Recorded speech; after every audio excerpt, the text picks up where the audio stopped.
नमस्कार।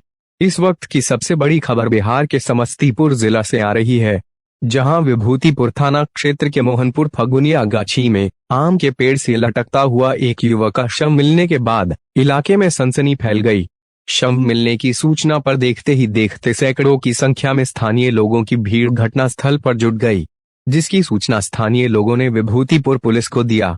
सूचना मिलने के बाद विभूतिपुर पुलिस घटनास्थल पर पहुंच शव को अपने कब्जे में लेना चाही, लेकिन स्थानीय लोगों ने वरीय पदाधिकारी के घटनास्थल पर पहुंचने तक शव को विभूतिपुर पुलिस के हवाले करने से इनकार कर दिया। हालांकि बाद में घटनास्थल पर रोसड़ा एसडीपीओ सोनम कुमारी के पहुंचने के बाद मृतक के परिजनों ने शव को विभूतिपुर पुलिस के हवाले कर दिया, जिसके बाद विभूतिपुर पुलिस ने मृतक के शव को अपने कब्जे में लेकर पोस्टमार्टम के लिए सदर अस्पताल समस्तीपुर भेज मामले की छानबीन में जुट गई है। मृतक की पहचान विभूतिपुर थाना क्षेत्र के महथी मोहनपुर गांव निवासी परमेश्वर महतो के 25 वर्षीय पुत्र संजय कुमार के रूप में की गई है।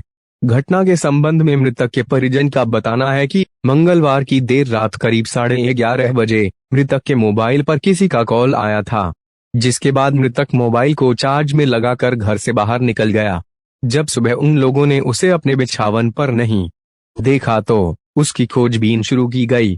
इसी बीच सूचना मिली कि गांव के ही फगुनिया गाछी में एक युवक का शव आम के पेड़ से लटक रहा है, जिसके बाद वह लोग भी घटनास्थल पर पहुंचे, जहां जाकर उन लोगों ने शव की पहचान की।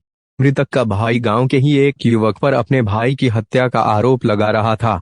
मृतक के भाई का बताना था कि बौद्धा नाम का एक युवक है जो आपराधिक प्रवृत्ति का है, उसने ही उसके भाई की हत्या की है।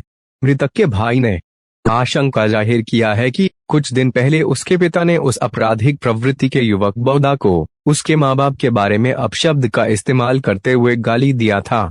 शायद उसी का बदला उसने उसके भाई की हत्या करके ली है। हालांकि रोसड़ा एसडीपीओ सोनल कुमारी स्वयं इस मामले की छानबीन में जुटी हुई है।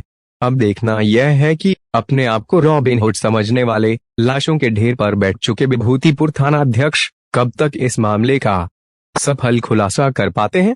आपको बता दें कि जिस प्रकार विभूतिपुर थाना क्षेत्र में रोजाना हत्याएं हो रही है, उससे इतना तो तय माना जा रहा है कि विभूतिपुर के वर्तमान थाना अध्यक्ष आनंद कश्यप से क्राइम कंट्रोल नहीं हो पा रहा है। अभी तक के लिए बस इतना ही। नमस्कार।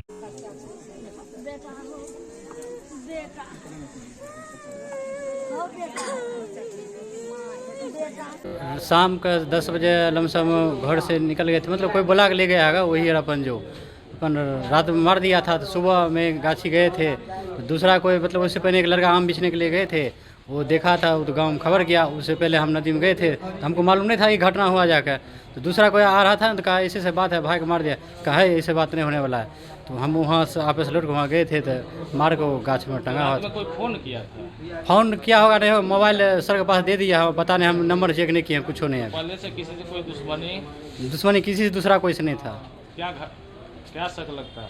वही जो जिसका मतलब 3 दिन पहले मेरे पापा जो गाड़ी दिया था ना, मतलब वो उसको संग रहा था, उसको कोई कह दिया होगा कि आपको गाड़ी ऐसे दिया है, उसको अपन बुला कर अपन मारिए दिया अपन। कौन है वो? किस पर शक? विमल पोदार का लड़का है, बौद्धा नाम है। खोपड़ी बनाया हुआ है, झोपड़ी की तरह, उसमें रहता है, गोली बंदूक वाला सब रखता है जाकर। लेकिन उसको जो है विभूतिपुर थाना साफ ने उसको लापरवाही, अभी बोले हैं तो कहता है कि हमको कहने के लिए गए थे, हमसे पहले तो आपको कितना क्राइम गया वहाँ पर, लेकिन उसको कहाँ पकड़े थे?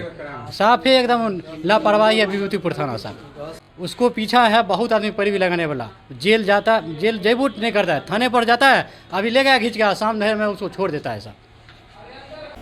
विभूतिपुर थाना अंतर्गत मोहनपुर वार्ड 13 आम के बगीचा में आम के पेड़ में लाश लटका हुआ था। हम लोगों को जानकारी मिला तो वहाँ गए, सभी लोग तो बड़ा वो पोस्टमार्टम किए हम लोग विभूतिपुर से समस्तीपुर।